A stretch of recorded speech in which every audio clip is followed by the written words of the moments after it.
ಚಿಕ್ಕಮಗಳೂರು ಜಿಲ್ಲೆಯ ಮಲೆನಾಡು ತಾಲೂಕುಗಳಲ್ಲಿ ವರುಣನ ಅಬ್ಬರ ಮುಂದುವರೆದಿದೆ. ತುಂಗಾ ನದಿ ಅಪಾಯದ ಮಟ್ಟ ಮೀರಿ ಹರಿತಾ ಇದ್ದು ಜನಜೀವನ ಅಸ್ತವ್ಯಸ್ತಗೊಂಡಿದೆ. ಶೃಂಗೇರಿ ತಾಲೂಕಿನ ಹೊಳೆಹದ್ದು ಗ್ರಾಮದಲ್ಲಿ ಮಳೆ ಹೆಚ್ಚಾದಾಗಲೆಲ್ಲ ತುಂಗಾ ನದಿಗೆ ಅಡ್ಡಲಾಗಿ ನಿರ್ಮಿಸಿರುವಂತಹ ತೂಗು ಸೇತುವೆ ಮೇಲೆ ನೀರು ಉಕ್ಕಿ ಹರಿತಾ ಇದ್ದು 25ಕ್ಕೂ ಹೆಚ್ಚು ಮನೆಗಳಿಗೆ ಬೇರೆ ರಸ್ತೆನೇ ಇಲ್ಲದೆ ಪರದಾಡುವಂತಾಗಿದೆ. ಈ ಬಾರಿ ಮಳೆಗಾಲದಲ್ಲಿ ಈಗಾಗಲೇ 3-4 ಬಾರಿ ಸೇತುವೆ ಜಲಾವೃತಗೊಂಡು ಹೊಳೆಹದ್ದು ಗ್ರಾಮಸ್ಥರು ಸಂಪರ್ಕವನ್ನು ಕಳೆದುಕೊಂಡಿದ್ರು. ಅಲ್ಲದೆ ಈ ತೂಗು ಸೇತುವೆಗೆ ಕಳೆದ ಬಾರಿ ಮಳೆಗಾಲದಲ್ಲಿ ಹಾನಿಯಾಗಿತ್ತು ಕೂಡ. ಅಧಿಕಾರಿಗಳು ತಾತ್ಕಾಲಿಕವಾಗಿ ಇದನ್ನು ದುರಸ್ತಿಪಡಿಸಿದ್ರು. ಸೂಕ್ತ ಸಂಪರ್ಕ ವ್ಯವಸ್ಥೆ ಕಲ್ಪಿಸುವಂತೆ ಸ್ಥಳೀಯರು ಈಗ ಒತ್ತಾಯಿಸಿದ್ದಾರೆ.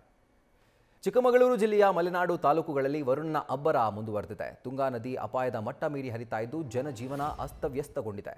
ಶೃಂಗೇರಿ ತಾಲೂಕಿನ ಹೊಳೆಹದ್ದು ಗ್ರಾಮದಲ್ಲಿ ಮಳೆ ಹೆಚ್ಚಾದಾಗಲೆಲ್ಲ ತುಂಗಾ ನದಿಗೆ ಅಡ್ಡಲಾಗಿ ನಿರ್ಮಿಸಿರುವಂತಹ ತೂಗು ಸೇತುವೆ ಮೇಲೆ ನೀರು ಉಕ್ಕಿ ಹರಿತಾ ಇದ್ದು 25ಕ್ಕೂ ಹೆಚ್ಚು ಮನೆಗಳಿಗೆ ಬೇರೆ ರಸ್ತೆನೇ ಇಲ್ಲದೆ ಪರದಾಡುವಂತಾಗಿದೆ.